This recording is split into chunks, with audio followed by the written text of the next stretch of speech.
বিশ্ব সংবাদে আপনাদের স্বাগত। জানিয়ে দেব আন্তর্জাতিক গণমাধ্যমে প্রকাশিত সর্বশেষ আপডেট সংবাদগুলো। শুরুতেই শিরোনাম। জাবালিয়া এবং রাফাতে ইসরায়েলি বাহিনীর ব্যাপক হামলা। এদিকে আইসিসির গ্রেপ্তারি পরোয়ানা জারি হলে নেতানিয়াহু 124টি দেশে যেতে পারবেন না। জানিয়ে দেব বন্দি মুক্তির আলোচনা আবার শুরু করতে চায় ইসরায়েল। অন্যদিকে পবিত্র কোরআন আগুনে ছুড়ে ভিডিও আপলোড ইসরায়েলি সৈন্যর। জানিয়ে দেব ইসরায়েলের যুদ্ধকালীন মন্ত্রিসভার সদস্য গ্যান্টোচের পদত্যাগের হুমকি। এরপরে থাকবে দখলদার বাহিনী মোকাবেলা করুন, পশ্চিম তীরবাসীকে হামাসের আহ্বান। সর্বশেষ জানিয়ে দেব পুতিন দৃঢ়ভাবে পশ্চিমা আধিপত্য প্রত্যাখ্যান করেছেন। শুনছিলেন আন্তর্জাতিক গণমাধ্যমে প্রকাশিত সর্বশেষ আপডেট সংবাদগুলোর শিরোনাম। এবারে বিস্তারিত। আজকের সংবাদ সম্পর্কে আপনার মূল্যবান মতামত লিখে জানান। জানিয়ে দিন কোন স্থান থেকে এই সংবাদ শুনছেন অথবা দেখছেন। জাবালিয়া এবং রাফাতে ইসরায়েলি বাহিনীর ব্যাপক হামলা। ইসরায়েলি বাহিনী মঙ্গলবার উত্তর গাজার জাবালিয়ায় ব্যাপক হামলা চালিয়েছে। ইসরায়েলি ট্যাঙ্ক ও বিমান থেকে এই বোমা হামলা চালানো হয়। হামলায় হাসপাতাল ও আবাসিক এলাকা ধ্বংস হয়ে গেছে। এদিকে স্থানীয় বাসিন্দারা জানিয়েছেন, ইসরায়েলি বিমান হামলায় দক্ষিণ রাফাহতে অন্তত 5 জন নিহত হয়েছেন। চলতি মাসে গাজার স্ট্রিপের উত্তর ও দক্ষিণ প্রান্তে একযোগে ইসরায়েলি হামলার ফলে কয়েক লাখ লোক তাদের বাড়িঘর ছেড়ে পালিয়েছে। এছাড়া দুর্ভিক্ষের ঝুঁকি বাড়িয়ে দিয়েছে এবং ত্রাণ সরবরাহ ব্যাপকভাবে সীমিত হয়ে এসেছে। 75 বছর আগে জাবালিয়ায় বাস্তুচ্যুত বেসামরিক লোকদের জন্য নির্মাণ করা হয়েছিল শরণার্থী শিবির। ইসরায়েলি সেনাবাহিনী বুলডোজার ব্যবহার করে স্থানীয় বাজারের কাছে দোকান এবং অনেক সম্পত্তি ধ্বংস করে দিয়েছে বলে জানিয়েছে বাসিন্দারা। প্রায় 2 সপ্তাহ আগে এই সামরিক অভিযান শুরু হয়েছিল। তবে ইসরায়েল বলছে তারা সেখানে কয়েক মাস আগে হামাসের বিরুদ্ধে অভিযান চালিয়েছিল। এখন তারা শিবিরে ফিরে এসেছে। ইসরায়েলের সামরিক বাহিনী জানিয়েছে তারা গাজা উপত্যকা জুড়ে প্রায় 70টি সন্ত্রাসী আস্তানা ধ্বংস করেছে, যার মধ্যে রয়েছে সামরিক কম্পাউন্ড, অস্ত্র স্টোরেজ সাইট, মিসাইল লঞ্চার এবং পর্যবেক্ষণ পোস্ট। এদিকে ফিলিস্তিন চিকিৎসকরা বলছেন, ইসরায়েলি ক্ষেপণাস্ত্র জাবালিয়ার কামান আদাওয়ান হাসপাতালের জরুরি বিভাগে আঘাত করেছিল।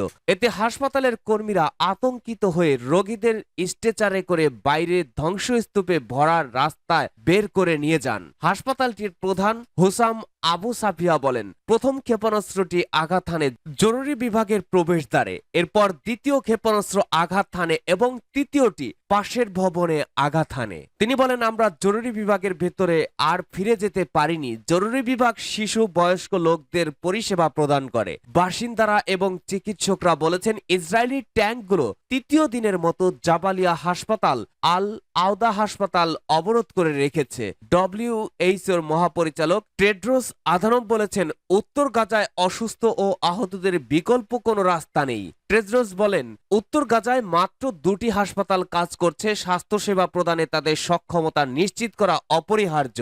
আইসিসির গ্রেপ্তারি পরোয়ানা জারি হলে নেতানিয়াহু 124টি দেশে যেতে পারবেন না। আন্তর্জাতিক অপরাধ আদালত আইসিসি ইসরায়েলের প্রধানমন্ত্রী বেঞ্জামিন নেতানিয়াহু এবং প্রতিরক্ষা মন্ত্রী ইয়োভ গ্যালেন্টের বিরুদ্ধে গ্রেপ্তারি পরোয়ানা জারি করতে পারে। এটি জারি হয়ে গেলে ইসরায়েলের এই 2 নেতা যুক্তরাজ্য সহ 124টি দেশ সফর করতে পারবেন না। সোমবার আইসিসির পাবলিক প্রসিকিউটর করিম খান ঘোষণা করেন যে গাজা উপত্যকায় ফিলিস্তিনিদের বিরুদ্ধে মানবতার বিরুদ্ধে অপরাধ, যুদ্ধ অপরাধের জন্য নেতানিয়াহু এবং গ্যালেন্টের বিরুদ্ধে গ্রেপ্তারি পরোয়ানা জারি করার জন্য আইসিসির বিচারকদের কাছে অনুরোধ জানাবেন। গ্রেপ্তারি পরোয়ানা জারি করা হলে নেতানিয়াহু এবং গ্যালেন্ট রোম চুক্তিতে সইকারী দেশগুলোর সফর করতে পারবেন না, আর ওইসব দেশে গেলে গ্রেপ্তার হওয়ার ঝুঁকিতে থাকবেন। তবে গ্রেপ্তারি পরোয়ানা জারির আগে আইসিসির 3 প্যানেল বিচারপতির কাছ থেকে অনুমোদন লাগবে। ওই 3 বিচারপতি হচ্ছেন রোমানিয়া, বেনিন ও মেক্সিকোর। করিম খান 3 হামাস নেতার বিরুদ্ধেও গ্রেপ্তারি পরোয়ানা জারি করার অনুরোধ করেছেন। তারা হলেন গাজা ভিত্তিক ইয়াহিয়া সিনওয়ার, মোহাম্মদ দেইফ এবং দুবাই প্রবাসী ইসমাইল হানিয়া। গাজায় মানবিক কর্মীর মৃত্যুর ঘটনা তদন্তে জাতিসংঘ মহাসচিবের প্রতি সমর্থন রাশিয়ার। জাতিসংঘ রাশিয়ার দূত ভ্যাসিলি নেবেনজিয়া বলেছেন, গাজা উপত্যকায় সকল মানবিক কর্মীর মৃত্যুর ঘটনা তদন্তে জাতিসংঘ মহাসচিব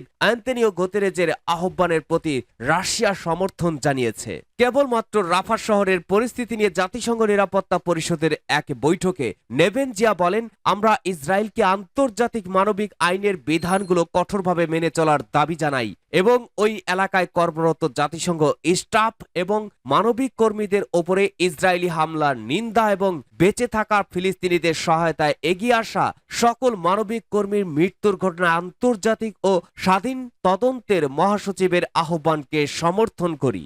বন্দি মুক্তির আলোচনা আবার শুরু করতে চায় ইসরায়েল। গাজাভিত্তিক ফিলিস্তিন প্রতিরোধ আন্দোলন হামাসের হাতে আটক বন্দীদের মুক্তির জন্য নতুন করে আলোচনা শুরুর জন্য আলোচকদের নতুন নির্দেশনা অনুমোদন করেছে ইসরায়েলের যুদ্ধ মন্ত্রিসভা। বুধবার রাতে উচ্চ পর্যায়ের ফোরামটির বৈঠকে এই সিদ্ধান্ত হয়েছে বলে ইসরায়েলের আওলা নিউজ সাইটের উদ্ধৃতি দিয়ে টাইমস অব ইসরায়েল এই তথ্য জানিয়েছে।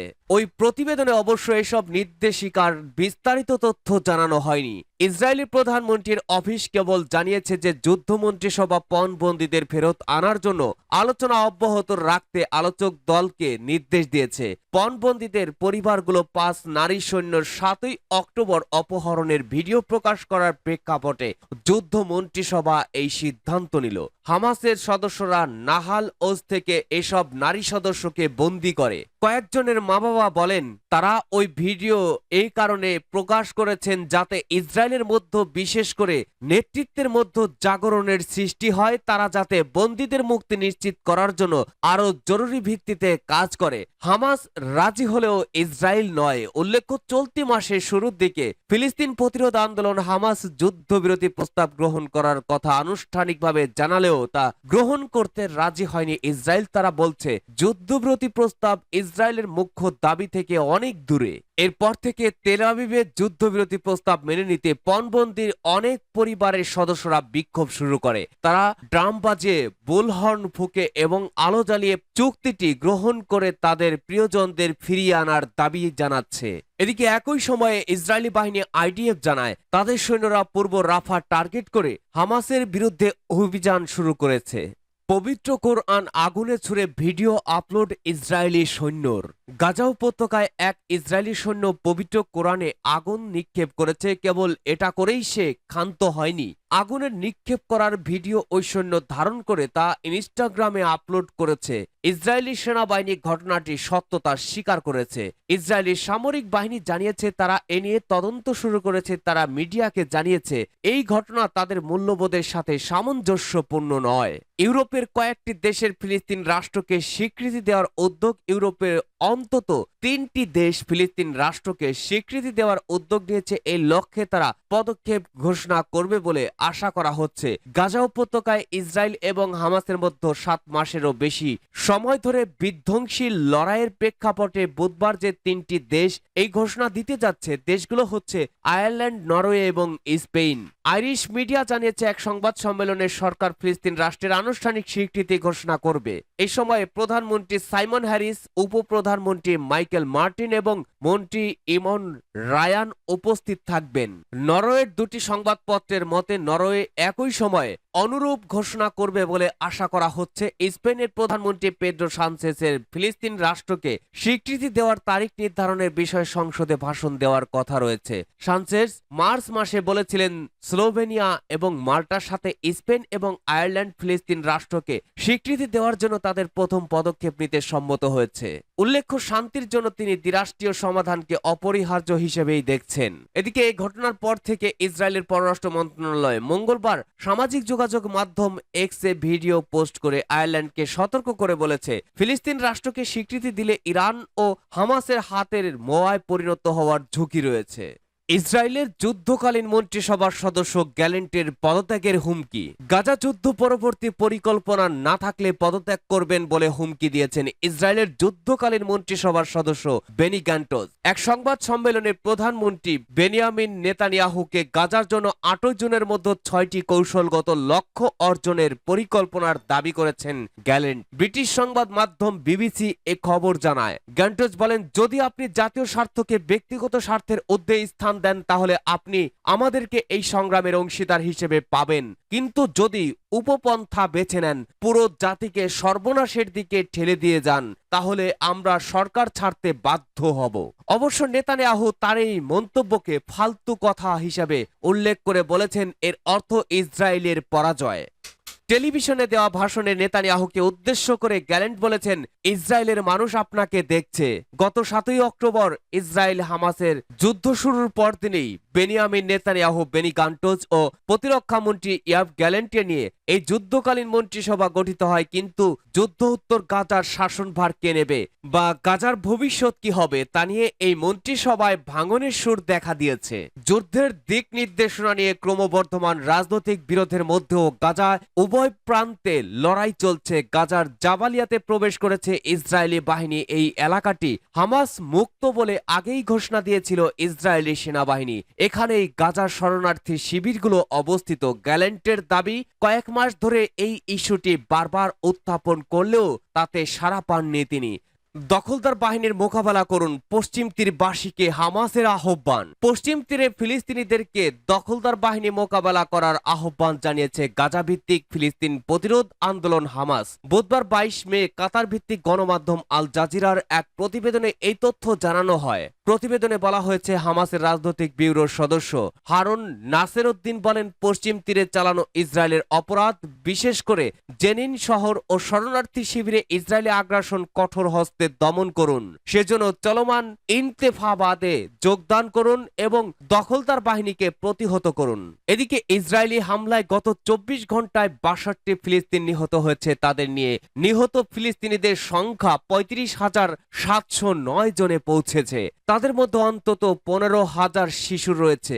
এছাড়া গত 24 ঘন্টায় 138 জন আহত হয়েছে। তাদের নিয়ে আহতের সংখ্যা 79,990 জনে উপনীত হয়েছে। আল জাজিরা জানিয়েছে, গত 7ই অক্টোবরের পর থেকে অধিকৃত পশ্চিম তীরে 512 ফিলিস্তিন নিহত হয়েছে। এছাড়া আরো 4,950 জনকে গ্রেফতার করা হয়েছে। পুতিন শির দৃঢ়ভাবে পশ্চিমা আধিপত্য প্রত্যাখ্যান করেছেন বিশেষজ্ঞদের মত। রাশিয়ার প্রেসিডেন্ট ভ্লাদিমির পুতিন এবং চীনের প্রেসিডেন্ট শি জিনপিং রুশ নেতার চীন সফরের সময় পশ্চিমাদের আধিপত্যের প্রতি একটি বড় অস্বীকৃতি জানিয়েছেন। মস্কো স্টেট ইউনিভার্সিটির এশিয়ান ও আফ্রিকান দেশগুলির ইনস্টিটিউটের পরিচালক আলেক্সি মাসলভ বলেছেন, সবচেয়ে গুরুত্বপূর্ণ আন্তর্জাতিক ইস্যুতে অবস্থানের ওপরে একমত হয়েছিল। এটি সম্ভবত প্রধান এজেন্ডা ছিল। এটা স্পষ্ট যে রাশিয়া এবং চীন বহিরাগত বিশ্বের বহুমুখিতা এবং ভবিষ্যতে কিভাবে বিশ্বব্যাপী বিশ্বের বিকাশ করা উচিত তা বোঝার বিষয়টি ভাগ করে নিয়েছে। একটি অর্থনৈতিক সীমানা, বিচ্ছিন্নতা বা নিষেধাজ্ঞা ছাড়া বিশ্ব, মাসলভ বলেছিলেন। এটা স্পষ্ট যে রাশিয়া এবং চীন কিভাবে বড় আন্তর্জাতিক সংঘাতের সমাধান করা উচিত তা এখনোই চোখে দেখে। তিনি উল্লেখ করেছেন, তিনি বলেন, প্রথমত আলোচনার মাধ্যমে এবং সব পক্ষের নিরাপত্তার নিশ্চয়তা, এক্ষেত্রে আমাদের কোনো দ্বিমত নেই। পুতিন এবং শি জিনপিং আলোচনার সময় সম্মত হন যে দেশগুলোর মধ্যে সমস্ত অর্থনৈতিক ও রাজনৈতিক দ্বন্দ্ব সমাধানের জন্য যৌথভাবে পন্থা বিকাশ করা প্রয়োজন এবং এটি একটি অত্যন্ত গুরুত্বপূর্ণ ফলাফল। তিনি উল্লেখ করেছেন, সূত্র তাস।